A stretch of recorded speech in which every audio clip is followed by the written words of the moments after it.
come around, I got lots to say. I swear I almost called you yesterday.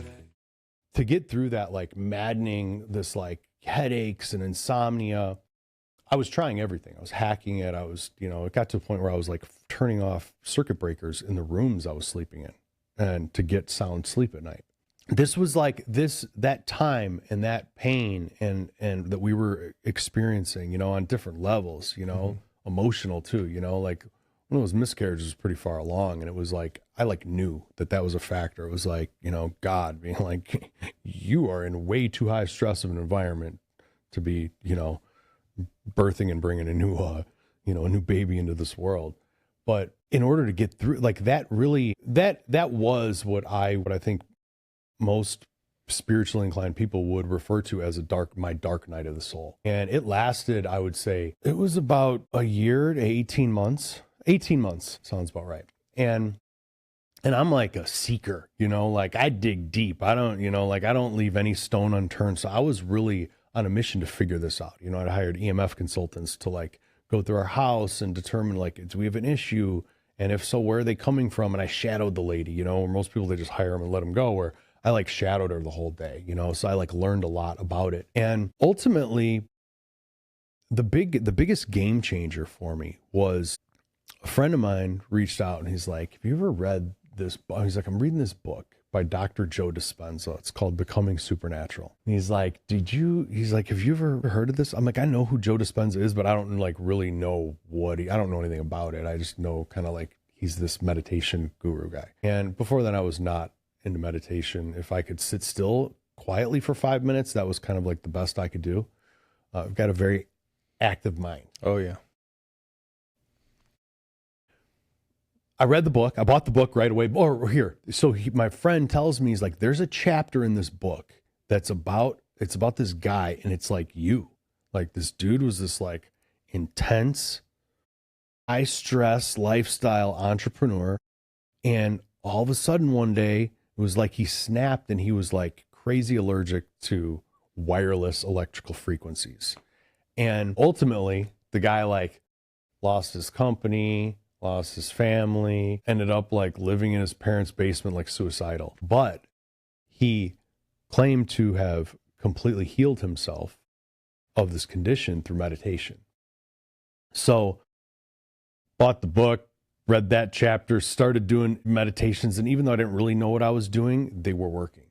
I did find that they were working. And the meditations, like that time was when we first moved to Michigan. And Victoria had just gave birth to our son, Boban. And we were moving out of that house and back to Chicago for the summer. And she was nervous because, like, this was like 9 months after we had just left, when it felt like we were being poisoned by invisible things, So she was really nervous about it. She's like, what are we going to do? Like, we're going to, we've newborn Sylvia. Like, what if we start feeling the things like we were before? I'm like, we're not gonna, because we're going to read this book and we're going to do meditations together every day. And we're going to just vibrate right above this. And she's like, okay. So she did it. So we read this book together, separately, actually. But we finished the book. I think we finished it on the drive back to Chicago when we moved out of that house. Like, that's when we finished the book. So we get back. We were staying with my mom that summer. And, my mom's in heaven. She's got, a 3-year-old granddaughter and a newborn grandson. So she was, like, game to, like, cover the kids whenever we needed. So we made this practice of, we're going to meditate together every evening. And I don't even know if I read that was more effective or not. I think it was, I didn't think I knew at that point, but I just, like, it felt right. Like, we're doing this together. Let's do it together. We started doing these meditations, and now we're also back in Chicago. And that year we had went off the rails. We got really into raw dairy while we were out there, because we had, like, friends that had Jersey cows and all this. We were making ice cream and all the stuff. We, like, using it in our matchas. So we both, like, packed on more pounds than we liked. So we were, like, back on the juice hardcore when we had access to high vibe, like, locally again. So we were cleansing a lot. And we quickly realized that when we were in a cleansed, like, highly energized, purified state that, you'd experience on, like, day 2, 3, or 4 of a cleanse, that these meditations were were like, it was different. They were like extraordinary, like mystical. And we were going to the spirit realm. It was like, and that's like became like my joke, you know, I asked my mom like, hey, can you cover the kids for an hour? She's like, yeah. I'd grab Victoria, like, ready to go to the spirit realm. Let's go. And we'd go upstairs and we'd meditate together. And in his book, I remember he said that, like, he kind of warned, the book really helped because what it does is it helps you understand, like, what's happening a little bit. And when you kind of understand it or have, like, an idea of what to expect, it's like everything's amplified then. Yeah. And he like warns in there that like when you're going through this process, which now I would describe as like it's like activating or decalcifying your pineal gland, that your physical body will fight it. And that can show up in a lot of different ways, but a lot of different like physical sensations that'll feel really weird. I remember like one of those first deep ones where we were like in a different realm. We both like came out, we finished the meditation, you know, we would never disturb each other during it, but we'd get out of them. And I remember we were both shivering cold. Like it felt like I was breathing Arctic air in the middle of this meditation. And it was like the middle of summer. And I was like, we were both shivering, like goosebumps and shivering, both of us. And we didn't know that the other was experiencing it too. You know, then like, you know, a couple days later, maybe even the next day, then there was one where like we were itching like crazy. Our legs and arms were itching like crazy. Another one, like I remember I was choking and I couldn't stop choking. And I had to like bail on the meditation altogether because I was like, I didn't want to like ruin hers. But I was like, I couldn't stop coughing and choking. But it's really interesting. You go through this process and then it changed my reality though. You know, like that's when these animal interactions really started. And it feels like ever since then, I see through different eyes than I used to. Like I see this like vibrant beauty in trees and sky and even buildings, like in life, this appreciation and this like deep sense of gratitude and amazement for everything that I never had before, you know? It's like things kind of slowed down and you can kind of see everything clear. Yeah. Yeah, it really is. And like, then you hear about like, you know, people like, oh, there's different realities. Like there definitely is. There's probably an argument that there's like infinite realities playing out right now. And like the person next to you has got a totally different one. I mean, we see that when we go to like these family holiday gatherings, you know, like everyone's kind of like, you know, living in their own reality, it seems. NFL, cell phone. Yeah. Games. Yeah. Video games. Yeah. Yeah. That's so true, man. It's, I don't know, maybe it's the 40 club because in LA, like I love, you know, like I appreciate and I'm grateful for things money can't buy, you know? Yeah. I'm on the beach. Like I'd go surfing with my buddy Sam and we'll just be out there and I'm not even a good surfer, but I'll just be out there sitting on the board, and, you know, then like a seal will swim by us. And I'm looking at the palm trees and I'm looking at the mountains. I'm like, man, this is beautiful.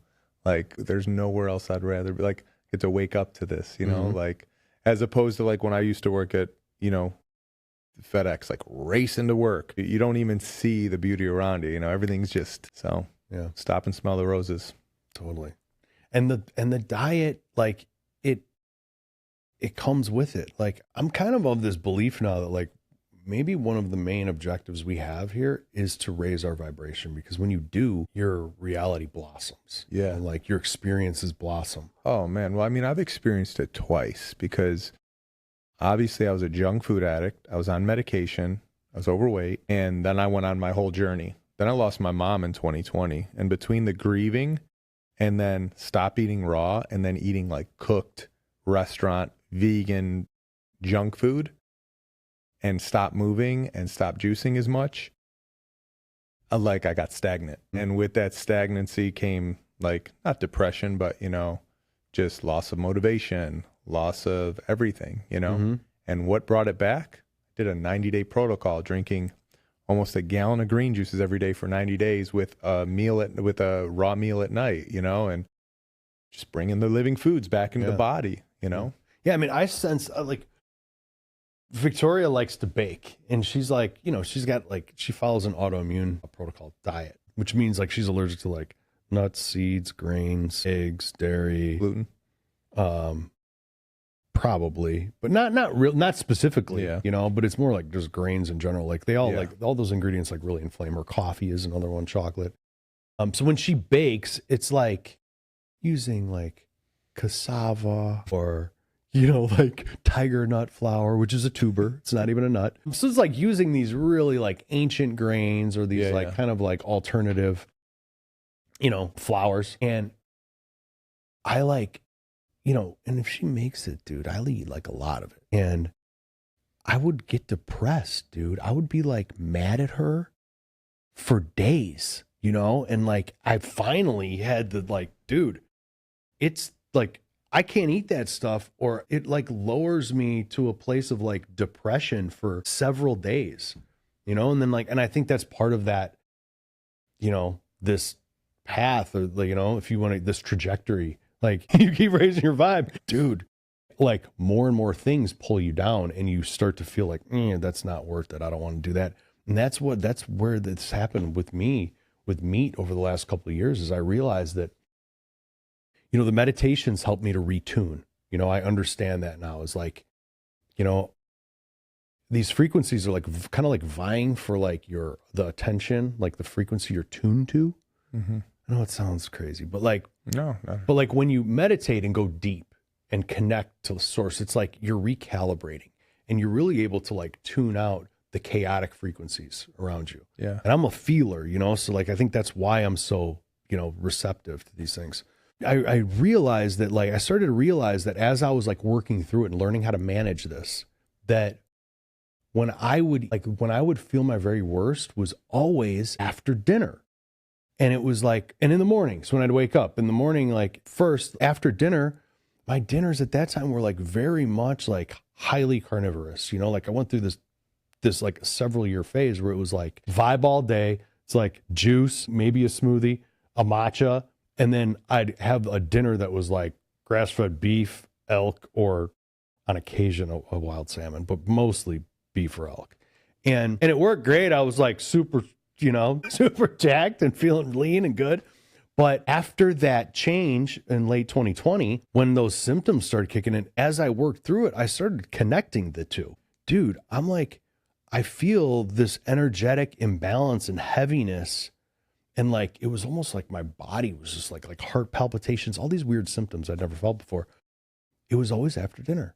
And then, you know, you lay flat when you're sleeping. You're like basically laying still. So that's why like you wake up feeling like inflamed and stagnant. It's because like what these EMFs do to your blood is it kind of like makes it like sticky, like your blood's not moving, circulating like it normally would. It's all coagulated. Right. So then when you're laying down for 8 hours or whatever, like you wake up and you're like, you know, puffy and feeling like stiff and stagnant and headaches because your brain's probably not getting the adequate blood flow. But, you know, I started connecting the dots between like the meat, the density of my dinners and, you know, these like feelings that I didn't want to feel anymore.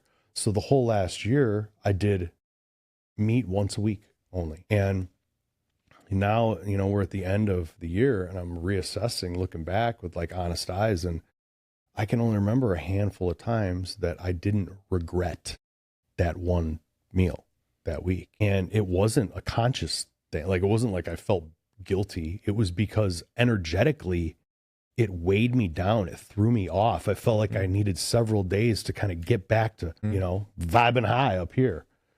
And, you know, and then that's what this year. So I'm just like, well, I'm not going to do that anymore. You know, I'm ready to level up. Yeah. Yeah. And you've been like a very inspirational figure in it because I think like you break the mold of what people would think of you know, vegan juice junkie would look like and act like. 11 years in March. 11 years in March. Yeah, it's like we always hear that you are what you eat, you know? It takes it to a whole nother level. It really does. And like I said, during that time after I lost my mom, like I was eating vegan, but it was vegan junk food. It was vegan. I was going to the restaurants all the time and I felt terrible. Like I didn't want to do anything. My creativity was gone. My energy sucked, everything. And what brought it back was bringing the living foods back in there, start moving things. I mean, even now, like my mornings, I try to rebound every morning, or I have a Theragun and I try to like you were saying, just move the lymphatic, move the energy in the body. You know, every time I get up in the morning, that's what I do. I had actually an injury. I was playing basketball and like I strained a calf, and it was saying to, you know, use the Theragun on it because, you know, it brings all the blood flow there and brings all the nutrients, and it recovered fast, you know, because if you're drinking and eating good stuff, that's really nutrient dense, and it's, you know, so. Yeah, I mean, it's real if you think about it, like the amount of, well, here, a green, you know, a juice, fresh juice, you drink it, it's absorbed through your digestive tract into your bloodstream, requiring basically zero energy, and it's into your bloodstream. Boom. It's like mainlining those nutrients and that life force right into your bloodstream. And then if you eat something dense, especially like a well-cooked red meat or something dense like that, it takes the body 2 to 3 days to digest that. That's a ton of energy, dude. That's not being spent on healing or creativity. Exactly. And that's why I said every time I fast, that's why I usually start the new year on a fast, for my intentions, to really be clear on that and my creativity and everything get going. Because it's true, man. It's like when your body's not working on, you know, eating late at night and then digesting overnight, and you don't sleep well, and then you wake up, like you said, feeling like crap, you're having a headache, whatever, and you're drinking or you're fasting, it's like you wake up with all this energy. Sometimes whenever I've done fasts, I have so much energy that, like, I was playing basketball one time and I got lightheaded because it's like you don't know what to do with the energy, you know, but you're not getting a lot of calories, so you got to chill a little, you know. Yeah. So you don't want to overstress the body. But when you say fast, what kind of fast are you talking about? So mostly I'll do juice fast. So I'll do like green juices. Like I'll drink like a gallon of juice a day, like give or take. Sometimes it's like 96 ounces to whatever I'm feeling. If I'm doing more activity, I tend to lean more towards a gallon. But yeah, I mean, I did a juice cleanse. It was only like 12 days. This was about a month and a half ago. I think I talked to you about it. I was on it, and I was going to go till my birthday, which was November 3rd. I ended up stopping a little bit early because I wanted to eat at this good Italian vegan restaurant on my birthday. I'm like, you know what? Yeah. I get it, but I want to eat. I want this meal on my birthday instead, you know? So, but, you know, it's incredible. And I think I've fasted so many times that it's like that first initial day and a half, and then you're like in cruise control, you know? And I think I might do an extended one to start the year. Cause you ever do water or dry fast? I've done 1 day water fast. I've never done a dry fast, and I've done coconut water fast. I did a 14-day coconut water fast, which is interesting because with coconut water, I feel like I never need more than I would. Like I'll drink more green juices than I will coconut water when I'm fasting. It's weird. So like I'll drink like between or what? 60, What do you think that is? Maybe. I don't know. It's maybe it's the electricity. There you go. I mean, it could be, because think about it. In 2020, I fasted for 14 days on the coconut water during all the craze. I was doing that and going on nature walks in San Diego, and I felt incredible. It was one of like the smoothest fasts I did, and I felt like really clear in your warrior mentality, right? I felt like I don't want to say like it was like 10 steps ahead, but I kind of knew what was going on. You know, you just knew, you intuitively knew, and I was getting so frustrated that it's like more people didn't see what we saw. Crazy. But have you ever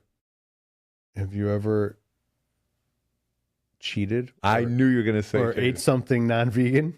Not by knowing. Yeah. Not by knowing. When I say I watched Earthlings and I made that choice the next day, like, trust me, Italian, growing up in Chicago, deep dish pizza, love dairy. Even though I was lactose intolerant, I didn't give a damn. I'd still take those pills and I'd still eat my dairy. Sometimes I wouldn't take the pills and eat the dairy, and I'd be running to the bathroom. I didn't care. Yeah. I was addicted to that stuff. But when I watched that film, it really changed something in me that I just made the decision that no. And like you said, like I go to a grocery store now and, you know, I go to Whole Foods, for example, and you just go through you see all the meat. It stinks, and you just look and it's just dead bodies. Dead animals. And it's crazy now. I can't imagine eating it, but I have eaten non-vegan by not knowing. One time I think I was this is early. This is before I was even raw, because I was vegan for a little bit before I completely did the raw challenge. And I was at a restaurant and I had a burger, but it had like eggs in it or something. It was a vegan burger, but it had egg. And I was like so upset afterwards because they didn't tell me. The waiter didn't know. And then I think in the last couple of years since I started eating cooked food, it's happened a couple times. I think I was at Erewhon one time. I think somebody got me like a yogurt, and I thought it was a vegan yogurt, and I ate it, and it wasn't. And I could tell, because sometimes you could tell, you're like, oh, this isn't vegan. I look at the label, I'm like, but no, I mean, I don't get too hard on myself because I know my decisions every day, and I usually go to farmers markets or Erewhon or, But no, I mean, as far as cheating, and it's funny because I've had people say that, come on, you don't cheat. It's like, there's no inclination. There's nothing in me that says, God, I miss, having this, or I miss having, no, I don't want it. I don't want it, Right. It's not food and it's to you for anymore. a different reason than just the taste of something, because I used to be a junk food addict. Living in Chicago, I loved Portillo's. I loved eating hot dogs. There's a place in River Grove called Gene and Jude's hot dogs. I mean, I ate the worst of the worst type of food. It's not like I was eating like fillets and salmon and all that stuff. Mm-hmm. I was eating junk. So, and I stay far away from that. So it's not like it's not food anymore. Yeah. I know how it made me feel. When I look at pictures from when I was going through it and just the way I felt and being in bathrooms. I mean, even I played high school basketball, varsity basketball in my last couple of years. And at halftime, I'd be on the toilet and I had to get back before the third quarter. And I'm like, come on, I mean, TMI, but it was rough, man. I mean, FedEx, I mean, it was always, I didn't know if I was going to have a headache. I didn't know if I was going to have the runs. I didn't know if I was going to be constipated. And then, it was just crazy. It's crazy. It's a crazy way to live, Yeah. And thinking about that, that's in my teens, in my 20s, in my early 30s. And here I am 43 and I feel, But, that, I think that those dark periods, stages of our life that we go through, I think they're by design. I think that they, the darkness, the pain is what really forces us to the light. And if you hadn't lived that and consumed that, maybe you wouldn't have went to where you are now, 100%. And it's, people that aren't medicated or, like I said, have like, growths or health issues yet, aren't interested in this stuff, I was just looking for a change, and obviously like vanity too, like juicing, your skin glows, like your whole aura, So when I started getting into this and seeing like the difference in the way I would look, like compared to in my 20s, like how my skin looked, how my energy and aura looked, it was totally different. So, and then I would look at family members, older family members, and I'm like, geez, am I going to be like that when I'm 50? Or you just see people older, this is how it's going to be. And it's like kind of changing the whole paradigm of how, that's why I follow people that are like in their 50s, 60s, 70s that look like 20 years younger that are in this lifestyle, I mean, look at Karen from like, I remember when I first 77, bro. She looks like I remember seeing her. I think when I started going there was probably, that would make, is that her age now? 77. So I probably first, was like going there and around her and going to that restaurant or shop when she was probably 60s. And I remember thinking like, dude, this lady's hot. She's like my grandma's age. Like, it's so funny, dude. It's so funny. People used to ask me all the time because we did YouTube videos together, like hydrocolon therapy, and we would do all types of like vegan videos together, because she was older and I was like half her age. And people were always like, come on, you guys hooked up. I'm like, no, we didn't hook up. All right, no, it didn't happen. No, I love Karen. She's beautiful, but no. But yeah, she, it's just not the beauty that she has. It's her, like we're talking about, it's her energy. When you're around her, that's not 77-year-old energy. I mean, she's like a kid. Yeah. And she's so youthful. And think about that. Like that, there's like an unspoken responsibility that comes with being in your position or her position or even my position. And it's like, if you're embodying in the face of a lifestyle, like people are going to, you know what I mean? Like I said, you help break the mold of what I thought a vegan looks like, you know what I mean? And acts like, and you're athletic, you're strong, and it's like, there's a stigma that like, vegans are like frail and weak and honestly, it's funny you say that, because that's one of Almost the dumb things too. You know? I wanted to start taking is, when it was like my 10-year anniversary this year, I did like a little video on it. And I said to myself, like, I want to get stronger. I want to get bigger. I didn't say break the mold, but I want to show that, like, this is sustainable. Not only is it sustainable, but you can thrive and you can build the body you want. A lot of people, you don't know how many times people have asked me, they're like, no way you're vegan. And yeah, I mean, and, it'll be 11 years in March. And I don't even like using the term vegan because, like you just said, no offense to the vegan community, but there are a lot of people out there that are just like hippies and looking like they're starving and they're so. And I know when I look back at my pictures when I was raw, I was skinny, and I was hippie and whatever, but I want to show that there's another way as well. Like you can, feel great, feel strong, and have energy and look good and not be looking like you're starving. And I'm not going to say that. Yeah. But how about what's your spirituality look like? Like, do you meditate, or you go to church? I pray. I do. See, with meditation, like, I've done meditation many times. To me, it's more like there's different forms. Like, to me, juicing is meditation. To me, going to the park and playing basketball is like mindless moving meditation for me, just to kind of clear from everything else going on around me. I did get baptized 2 years ago, Christian, after I had lost my mom. And I still hold beliefs not as strongly as some people on social media that are getting caught up in all these weird agendas that are out there that are sticking to every word, But I feel very grounded with my beliefs as far as that goes. But again, like for example, like when I first got baptized, people are like, you shouldn't be having organite. That's not Christian. Or you shouldn't be doing this. And I'm like, they immediately got like disconnected from that. I'm like, all right, well, that's not what I want to be. I have what I hold in my heart and what I believe. And, so yeah, that's kind of like where I'm at with that. As far as like the meditation, I try. I mean, I think when I was raw, I actually did this is kind of embarrassing to say, but I did an Oprah Winfrey meditation app. It was her and Deepak Chopra. They had this app, and it was actually a great tool when I was first beginning, but then I kind of like did it and did my own thing. But yeah. There's a magic that happens when you're in that, like, cleanse or juice fast kind of state and you meditate. It's like you're activating. It's like, I mean, I know it sounds woo woo because I would have said that a few years ago, but yeah. Well, another thing I'll say is this, like I see people around me. There's a lot of people in my life that are very high strung, that are very take on a lot, that are very stressed and need meditation. Like, and everybody probably can benefit from it. I'm more of somebody who likes to live. I mean, when I moved to LA, it's crazy because I come from a big Italian family here in Chicago, loud, always parties, I have cousins, nephews. I mean, there's so many, there's always something going on.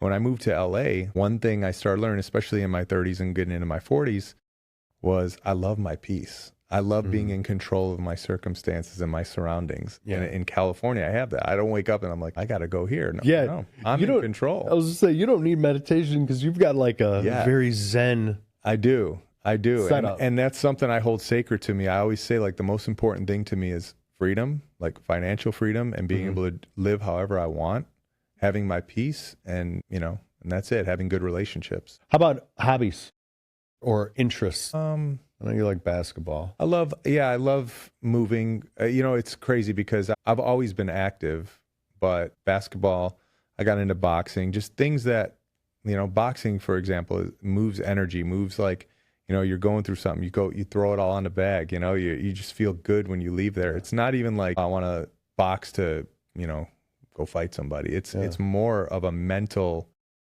release, it's more of an emotional release. Like when I lost my mom, that's when I joined a boxing gym in LA and fell in love with it to the point where I want to have like a fight. I want to have like an amateur fight, but, and then basketball was like my first love. So those are like hobbies.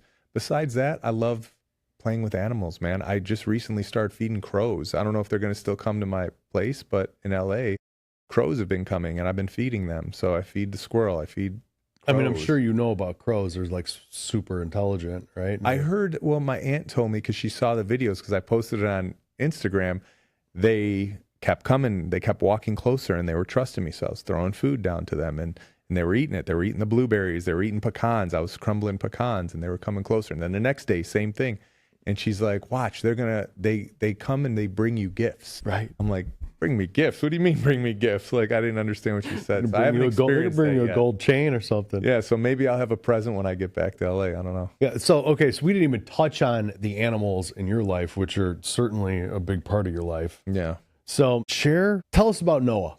Well, before I tell you about Noah, man, I think that was something that really connected me to you. Like we were already like cool, but when I saw your video talking about your dog and your experience, dude, I connected so much with that story because I adopted Noah after I went vegan. Because in Earthlings, the film that made me go vegan, there's a whole part on puppy mills and dogs being euthanized and how you should adopt. Like months after that was when I made the decision to adopt. And actually here in Chicago, there was a place called Alive Rescue. And I saw Noah online. His name was Pt.2. And I'm like, I want to adopt, me and my girlfriend at the time. We're going to adopt this dog. And I adopted him and named him Noah after Joakim Noah, who played for the Bulls. Oh, really? I didn't know that. That's where Noah comes from. But life-changing, man. I mean, he's been such a life changer. I mean, because when I first started on social media, it was all juicing inspiration. It was juice recipes. It was, hey, I lost this much weight. I'm getting off medication. Like, this is making me feel amazing. And one day I was juicing in my Breville and Noah came running up. Now he's a little like 8-pound, 9-pound Yorkie, came running up, jumped on my leg and was like pushing and barking and barking. And I thought he had to go outside, but I had just taken him out. I'm like, what do you want? So I just grabbed a carrot and I just put it down and he took it and went to the couch and he ate the whole carrot. And I was like, oh, okay. And then next time, kale, took the kale and he was just eating this stuff. So I'm like, this is crazy. So then I juiced some carrot juice, gave it to him. He's drinking it. I'm like, this is amazing. So at the time, this is like 2013, 2014, Instagram had just started making videos that you could post, like 15 or 30-second videos.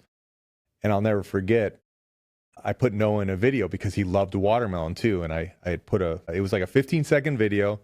I sliced a big watermelon, stuck a spoon in it. I sliced a small mini one and I made the little melon balls and I threw it all back in the watermelon and I whistled and Noah came and I'm eating with the spoon and he's eating the watermelon balls and that video like had gone crazy. And that's like where my whole account like really started. I was like, whoa, I'm like, people love dogs. That was the one that basically. That was the one. It got reposted by like, there was like Animal Planet Espanol, like all these huge accounts. Like at the time, Instagram was so different than it is now. Like you would be getting reposted by like for example, I think it's called Vegan Community. They have like 1 million followers. Like they would just repost my stuff for fun. Now they charge people. Oh, you want your stuff reposted? Like I've never done that, but I would get my stuff reposted a lot. And then I was like, wow, I should start filming this dog. Like I should start using him as a tool to inspire juicing, to inspire plant-based diet by throwing some laughs in there. That's what I started doing. And it was just picking up and picking up and picking up. And I started getting more creative. And it's so funny because if you scroll down my page and look at some of those videos, I mean, I was doing them on my Android. The quality was terrible. I sped it up. It looked like it was fast forwarded. It was terrible stuff. But yeah, Noah started it all. I said, without that dog, I wouldn't be in LA. I probably would not have had the platform I have. Wouldn't have. I mean, I always tell people because he has his own page and he gets, income from companies. I'm like, he pays his own rent. It's kind of funny. So he's a paying roommate. Yeah, I adopted him and he basically telepathically said, all right, this is what I'm going to do. I'm going to eat these vegetables. You're taking my ass to LA and we're going to go live the good life. I love it. And here we are. So yeah, he's awesome. Been a blessing, man. And just like you, like he's taught me so much about myself. So yeah, he's awesome. Yeah. So at what point, like where was your account at when you decided to make him his own account? My account, because you've got like 300 some thousand. Yeah, I don't recall. It wasn't that big. I had his account always. Like when I adopted him, I had it, but then I changed it because, everybody was always like, Noah. So then I was like, okay, Noah the vegan. And I would just post pictures. It was nothing. It It wasn't actually until a couple of years ago that I started posting like his own videos. Like this year, like he had a viral video, I think it was in the summer. It was like a pagarita recipe or something, and it went crazy. You know, it's like people love dogs. So, yeah, Noah's like a pioneer in the vegan dog movement. Yeah. At least when it comes to social media. How many followers has he got? He's got like 40-something thousand. I don't know. Yeah. I don't know. I haven't posted content on his page in a while. But for a while I was this year. We were doing separate, you know, because I've been kind of getting into my own stuff. I don't always want to have to include Noah because, you know, he's getting older and, you know, he's going to have to retire soon. Yeah. So. You don't want to work him too hard. Yeah. Yeah. How about squirrels? That's crazy, man. I know I've never had experiences with squirrels, but for the last like 4 or 5 years at my place, I had one that was coming religiously, and now recently I have one that's more attached to me than any of them I've ever encountered. Like, because there's like 3 or 4. What happened to the first one? Because the first one a neighbor killed, trapped him and killed him. I don't know if she ate him or what she did. I don't know.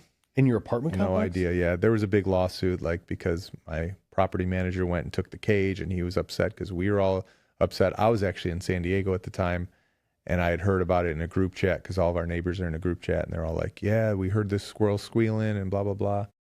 And yeah, the big metal cage, and it's not like she has a garden; it's an apartment complex, you know. Yeah. So I don't know.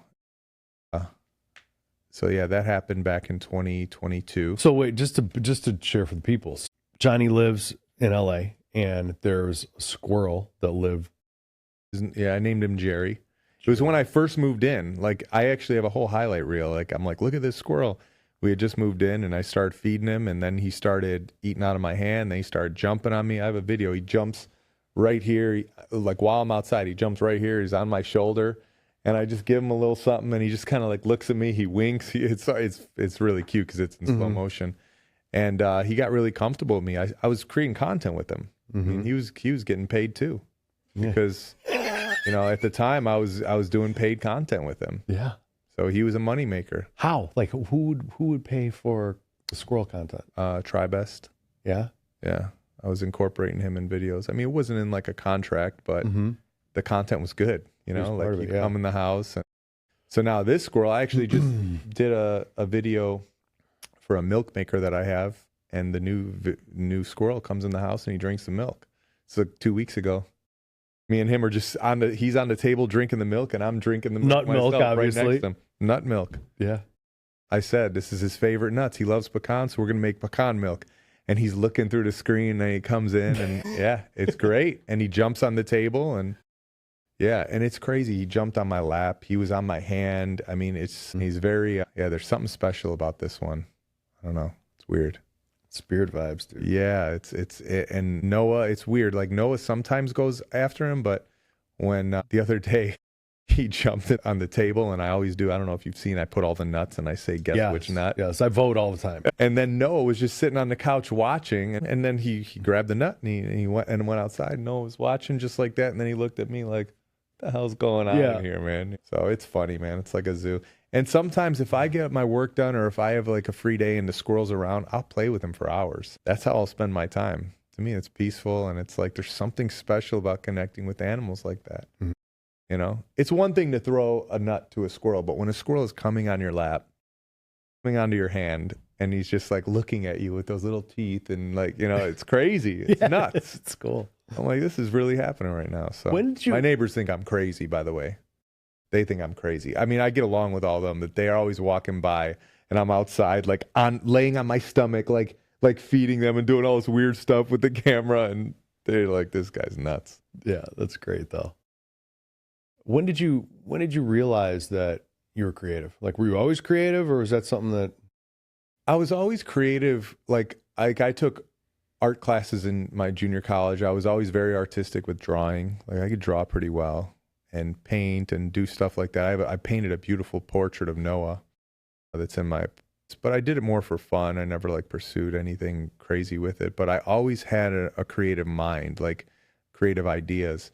But I think it heightened and went to a whole nother level when I changed the diet, when I started getting into fasting and the raw foods. And I mean, if you look back 2014, 2015, 2016, I was pumping out like 4 Noah videos a week, and it was always something different. Like I would look, I'm like, what the hell was I thinking here? Sometimes I'll look back and I'll look at them and I'll just crack up, you know, because I'm like, they're so cheesy, but at the same time, like one time there was like the eclipse. This is when I lived in Chicago. This is back in like 2018. And there's a video where I was like making a smoothie, and Noah was barking at me because he saw on TV that there was like an eclipse, and he Amazoned some eclipse glasses, and he took the glasses and he went outside and he's looking at the eclipse, and I'm like, what the hell was I thinking? Like, even like, you know, it's funny. I mean, I think that what happens is when we make that shift from consumer to creator. Yeah. You know, especially if it's for something positive. You know, I always know that it's a positive message. Like I've said this a million times. Like I've had so many people that say the same thing. They're like, I started following you for your dog, but now I bought a juicer, or, you know, I just went vegan, you know, and it's crazy. And it's like, and sometimes I forget because now it's become my work, and I'll just do the content for the companies or do fun content for the holidays or whatever. And then when you get messages or when you meet people in real life that tell you this stuff, it's like, wow, I'm like, damn, that's the purpose. That was originally the purpose, using Noah as a tool. So it's cool. Yeah, it is. I mean, it's, you know, if you think about it, it's like a repurposing of that energy, consuming to creating.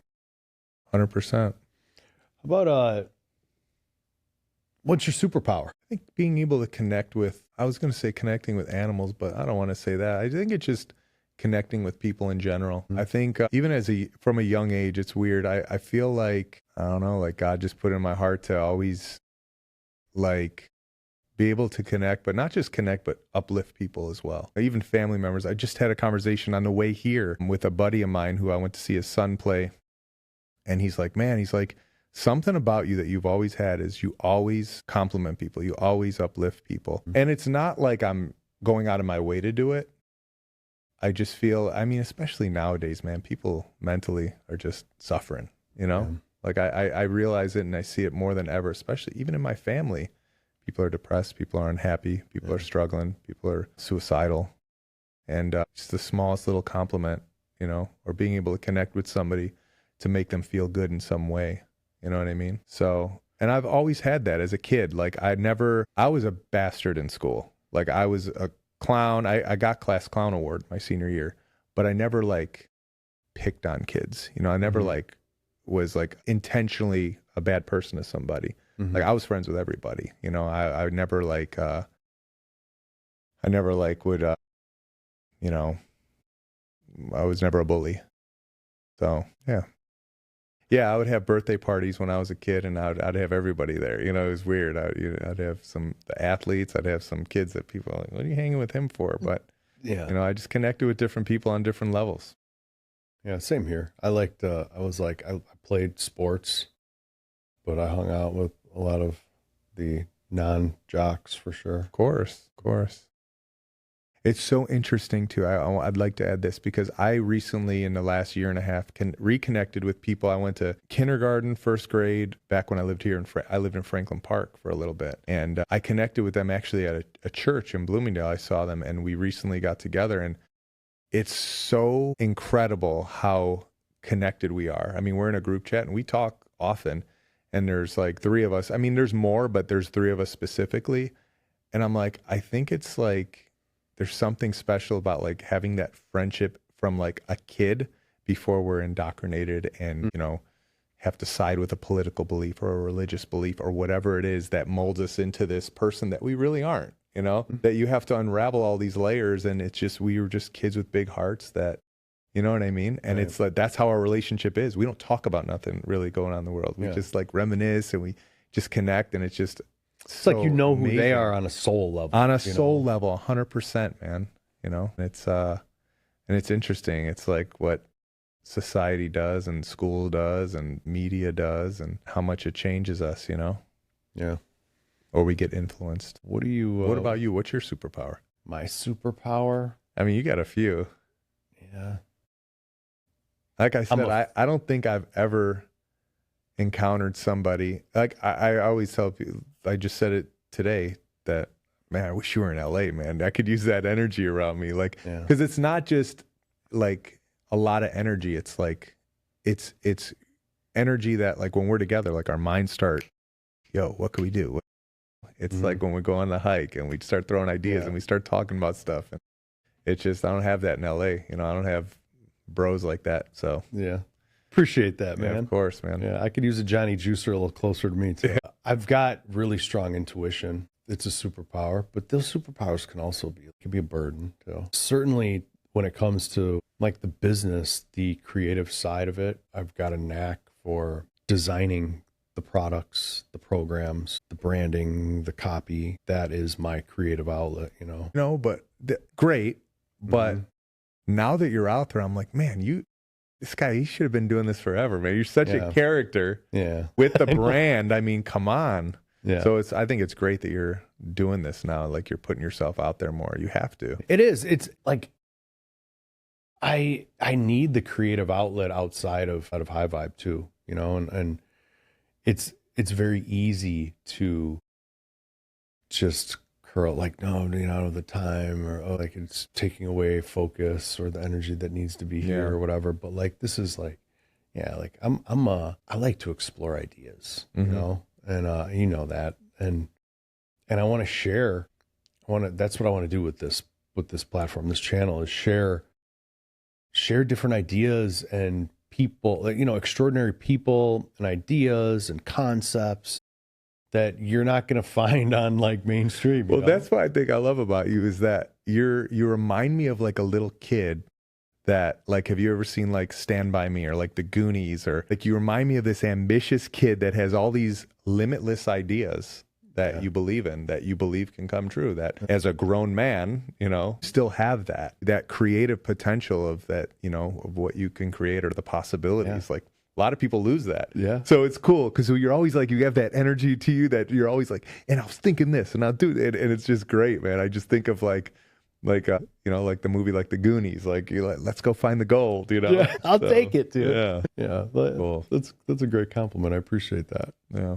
You know, and, you know, there's some truth in the idea that the only thing that stops a dream from becoming a reality is if you quit, you know? So fear. Yeah. If you stay determined, you know, working towards your dream, the only one that can stop you is you, you know, because eventually it's going to come to fruition. What's your dream? I'm living it. Yeah. I'm living it, man. Dude. I mean, the thing is like, I think I told you that I had like a mushroom trip, like when I moved to LA, and like you were saying, like you don't hear a voice, but there was like this message that just come that I'll never forget, that changed my whole journey and my whole like outlook on what I do. Is like and the message was, fear, step into your power. Fear's an illusion, keeping you from stepping into that. Like there's nothing to fear. Fear's the fear of what these people might think if you do that, or fear of how big success can be, whatever you identify success as, or fear of, you know, I'm not good enough, or whatever it may be. And it like unlocked something in my brain that, yeah, it's right. You can do and create anything. I mean, I remember when I worked at FedEx and I worked with Anthony William, medical medium. I would create videos for him, and his first conference in LA, he flew me and Noah out there. That was the first time I had ever been in LA. It's 2015 maybe. And he actually put me in an Airbnb. It was off Rose Avenue in Venice. And the first time I had ever seen a sunset in Santa Monica, and I was sitting there with Noah. I'm like, God, I want to be doing this one day. I want to live here one day. I would love to watch a sunset here.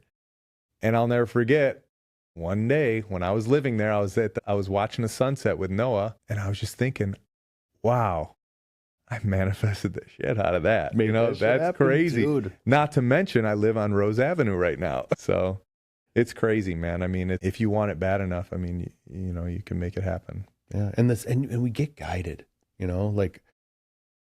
I feel that too. Like, so I have this new dog, 2 new dogs. Okay. You know, it's a long story. We don't have time for it. But I was like, after 6 months of like grieving Carson, I had to get a dog because I couldn't go on my runs. Cause like, I would want to go for a run, and then I would just be like, lonely during, it was like, because I always ran with him. Like I never was a runner before. I hated running. Yeah. But I started with Carson, so he was like my running partner, you know? And long story, but we ended up with 2, you know? And it was like, I just felt it. It was the way it all worked out. It was like, it was just meant to be. And one of the dogs, Sterling, is, he's an explorer, dude. And he's like non-compatible with the city. We first brought him here and he's like a 65-pound, I don't know. We thought he looked like a Weimaraner, Vizsla, Ridgeback kind of mix, and I don't know if these are, I mean, they must be pretty accurate because it makes sense, but we had the DNA test on and he was like a Doberman Pitbull mix. He's beautiful, but he's big and he's strong. And when we first got him, I would like take him out. I would take him to walk him outside and he would like just pull me like a sled, like pull me and back to the house. Like he was like schizo in the city, like every noise, every car, any noise he wanted to just run home. Yeah. And these dogs, they were both like, we got them from animal control in Cicero. So who knows? Like, and he's probably like 3 years old. So he was like, who knows how much time he was like on the streets fending for himself. Like he's like super like, yeah, street smart. Yeah. When we first got him, I took, you know, you always start off like, oh, we're going to take him for a week and see how it goes. Yeah, you know? exactly. But we took him and we were going camping. We were going camping on our property in Onakama, northern Michigan. It's like, we've got like, you know, 40 acres adjacent to a huge farm, like apple orchard. It's all very pristine wooded nature. That's what it is. There's only a handful of houses within like, I would say within like a mile or so. And he was horrible on leash, but we brought him out there and I'm just like, you know, he's pulling me around on these trails there. Like he was just bad. You put him on a leash on him. He thought he was like just going to pull you. And I just got frustrated. I'm like, you know what? F it. I'm going to take him off. Like, do whatever you want to do. Boom, takes off. I'm like, holy shit. I just lost this dog, you know, in northern Michigan, this dog from Chicago. No. So I go back, yeah, and Victoria was freaking out, you know, because I came back. We had a camper rented. So I came back to the camper and I'm like, she's like, where's Sterling? I'm like, he took off. She's like, oh my God. She's like freaking out. I'm like, it's all good. He's going to come back. And I'm in like this like power of my mind and like also just felt this like with these dogs, especially I'm like this kind of like this like connection on a spirit level. And I got in my car and I was like, I'm going to go along the trails and I'll find him quick. And dude, not even 5 minutes. And he came running right in front of and it was like, I was like setting the intention in my mind, like, I'm going to find him. I know I'm going to. He knows that he needs to be with us. He doesn't know this area. There's no way he's just going to go running. Although I was trying to block out the idea of like, what if he sees a deer? Yeah. Because he could chase a deer for like miles, dude. So, but he like runs up on the trail right in front of my truck. I get out, grab him, throw him in the back of the truck. We go home. Dude, it happened again later that trip. Almost the same exact thing. And, you know, and it's like I had to like fight the fear, you know, like the doubt, like not allow myself to have the doubt. And now we've been in Michigan and it's happened twice. And one of the times I was running with them on the beach and we were like, whenever we get, like I run with them, like, you know, we'll go like 2.5 miles. And when it's time to turn, when I stop and turn around to head back to our house, they always run in front of me. And if I don't like stop them, like I yell at them and stop, and I've got like electric collars, so I'll like beep them, you know, to like get their attention. They'll like just run home without me, right? They like, cause they're like ready to, especially the one is like ready to go home. And they're kind of always like, it seems like they've got like this like battle for who's in front, you know? Right. So I'm going back and I'm like, I was dinking around with my headphones and I was taking a picture. I think there was a snake that I was taking a picture of on the beach. Mm-hmm. And I look up and I'm running and I see Brody and I'm going and like all of a sudden I like realize like, where's Sterling? You know, I'm running, I keep running, I'm yelling for him, I'm beeping him. Now I'm like giving him little zaps, like, where is he? He doesn't come. I get all the way home, like almost all the way home. And I realized like, dude, what if he went back to like where we turned around? You know, like that's like where it was when I last saw him.